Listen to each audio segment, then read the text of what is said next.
Inheritance में आज हम ओवरराइडिंग के बारे में देखेंगे और जावा प्रोग्रामिंग लैंग्वेज में किस तरीके से इसे अचीव किया जाता है उसका प्रोग्राम देखेंगे।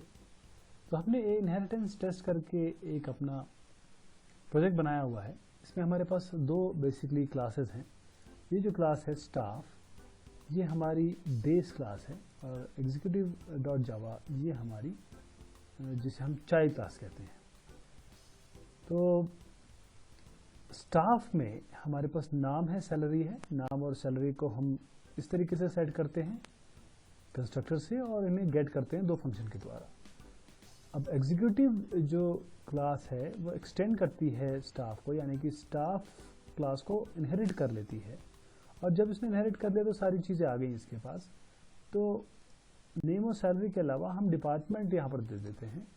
तो नेम और सैलरी को सेट करने के लिए हम फिर से एग्जीक्यूटिव क्लास के कंस्ट्रक्टर का उपयोग करते हैं। इस कंस्ट्रक्टर के उपयोग करने पर हम ये पाते हैं कि हम नेम और सैलरी कैसे करें। उसके लिए हम सुपर कीवर्ड का यूज़ करते हैं, सुपर फंक्शन का यूज़ करते हैं, जो कि आपके बेस क्लास के कंस्ट्रक्टर को कॉल कर लेता है।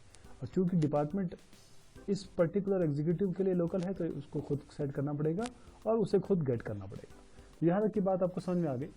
अब हम आते हैं अपने एक्चुअल आज के मुद्दे पे, वो है हमारा ओवरराइडिंग। तो ओवरराइडिंग होता क्या है?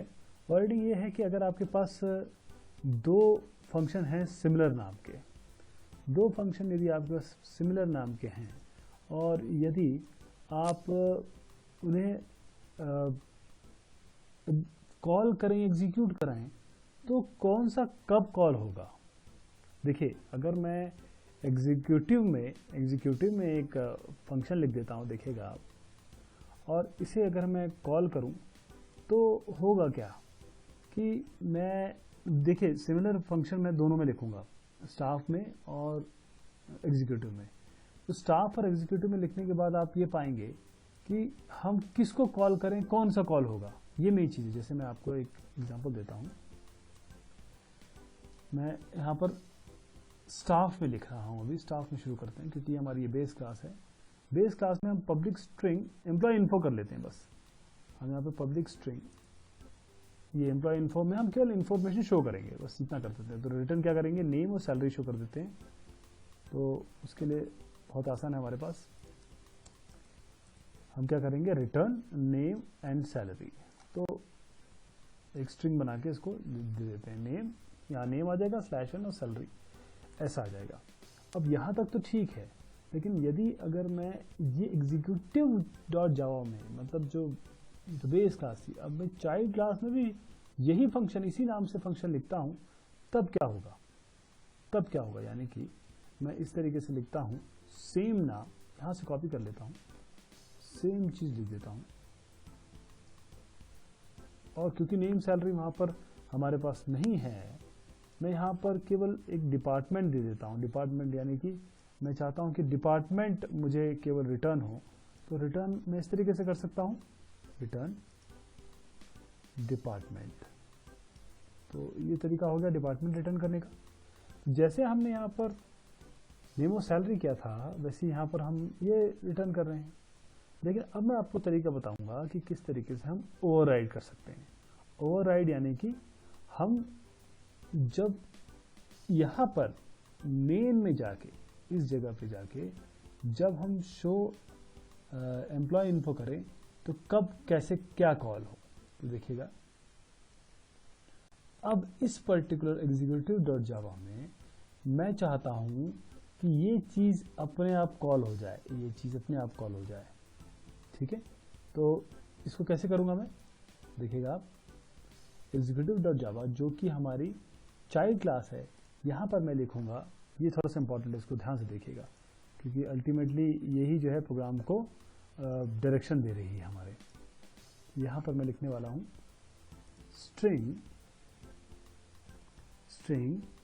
emp info, या जो भी आपको वेरिएबल बनाना है, info is equal to super. अब सुपर से क्या होगा? ये आपके बेस क्लास के इसी फंक्शन को कॉल कर लेगा। ठीक है जी, सुपर डॉट। तो यहाँ पर डॉट करते ही शो एम्प्लॉय इन्फो आ जाएगा।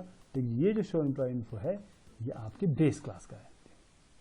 क्लास है ये इनहेरिटेड, जो क्लास इनहेरिट कर रही है बेस क्लास को, तो ये चाइल्ड क्लास में लिखा हुआ है। लेकिन चाइल्ड क्लास से हम कहाँ पहुँच गए, यहाँ पर। तो ये जो चीज़ है, ये पर्टिकुलर जो मैंने अभी हाईलाइट किया है, वो हमने इस तरीके से कॉल कर ली और ये हमारे पास आ गया। और साथ में रिटर्न है डिपार्टमेंट, लेकिन हम क्या चाहते हैं कि ये पूरा रिटर्न कर दें, तो यहाँ पर इसको ऐड कर लीजिए। तो आपके पास क्या हो गया कि शो एम्प्लॉय इन्फो में यहाँ पर भी पूरा आ गया, शो एम्प्लॉय इन्फो में यहाँ पर भी पूरा आ गया। तो अब हम अपने मेन में जाते हैं और मेन में इसको रन कराने की कोशिश करते हैं कि देखिएगा आपके पास क्या रिजल्ट आने वाला है। तो पहले तो एक स्टाफ क्लास का ऑब्जेक्ट बना लें और उसमें राम और 2000 इसकी सैलरी डाल दें। इसी तरीके से एग्जीक्यूटिव का ऑब्जेक्ट बना लें और इसमें 3 चीज़ें डाल दें। आपको नाम डालना पड़ेगा, आपको सैलरी डालनी पड़ेगी और एक यहाँ पर तीसरी चीज़ डिपार्टमेंट आ जाएगी यहाँ पर। लेकिन अब हमारा जो मेन मुद्दा है वो है शो EMP इन्फो का। तो S डॉट, मतलब यहाँ से मैं कर रहा हूँ, देखिएगा आप, S dot show EMP info. अब मैं इसको रन कराता हूँ तो राम और 2000 आ गया, बिल्कुल सही है, क्योंकि यहाँ पर तो आपके पास है ही ऑलरेडी शो इन्फो। लेकिन अब यहाँ पर हमको शो एम्प्लॉय इन्फो करना है, लेकिन ये किसको कॉल करेगा, इसको करेगा या इसको करेगा, ये लोकल को करेगा। लेकिन लोकल में जाके ये ऊपर चला जाएगा सुपर के कारण। सुपर का उपयोग करते ही ये जाएगा ऊपर, यानी कि अपने बेस क्लास पे, और इसको रन कराएगा, फिर वापस आएगा और फिर इस लाइन को रन कराएगा। अभी आपको क्लियर हो जाएगा। मुझे बस एक लाइन लिखनी है और आप देखेंगे मैं बिल्कुल सेम 14वीं लाइन को रिपीट करूंगा और यहाँ पर ई डॉट, देखिएगा sir, E dot show info और रन कराता हूँ इसे। अब रिजल्ट देखिए, रिला 5000 और ये मैनेजर, रिला 5000 मैनेजर। तो ये तीनों चीज़ आपके शो एम्प्लॉय इन्फो से आ गई। तो आप देखिएगा कोई भी कन्फ्लिक्ट नहीं हुआ, कोई भी दिक्कत नहीं आई और आपका ओवरराइड भी हो गया। ओवरराइड यानी कि आपने किसी और फंक्शन को, सिमिलर नाम के फंक्शन को, क्योंकि अगर मैं एग्जीक्यूटिव से कॉल कर रहा हूँ तो एग्जीक्यूटिव का कॉल होना चाहिए, लेकिन मैं चाहता हूँ कि स्टाफ की भी कुछ चीज़ें यूज़ करूँ, तो उसका उपयोग आपने देखा। बहुत शुक्रिया, बहुत मेहरबानी आपकी।